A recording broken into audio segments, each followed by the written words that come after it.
All right, Ramisha, thank you. A guilty verdict in the manslaughter trial of Tony Earls Jr. We've been following this trial for several days now. Let's go live to Jillian Hartman at the courthouse with more on how this verdict went.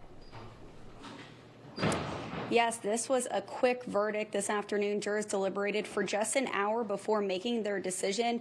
Tony Earls Jr. has been found guilty of manslaughter in the death of 9-year-old Arlene Alvarez. Now take a look here. We have a photo of Arlene to show you. Arlene was with her family in the car heading to dinner on Valentine's Day in 2022 when she was tragically shot and killed. That night, Earls and his wife were at a bank when they were robbed at gunpoint. Earls says he shot at the robber who ran away towards the Arlene's family's car. Arlene was hit and she died the next day. Since then, her family has been fighting for justice. Now, this trial lasted 5 days. During closing arguments Tuesday, the prosecution said Earls was reckless and was the only person shooting that night. They said his actions were not self-defense or justified. The defense argued Earls believed the robber was shooting back at him and that he reacted in a terrifying and chaotic situation.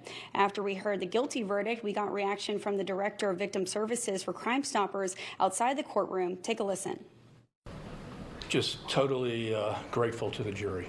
I mean, the fact that they came back basically in 1 hour speaks volumes of the state's case, the way they presented the case, and the jury saw basically how we saw the case, that Tony Earls, you know, like it or not, he was reckless in what he did. You cannot just fire off rounds and rounds and rounds indiscriminately. And in this case, you had a 9-year-old girl, Arlene Alvarez, that paid the ultimate price for his decision. And we're glad that the jury saw it our way.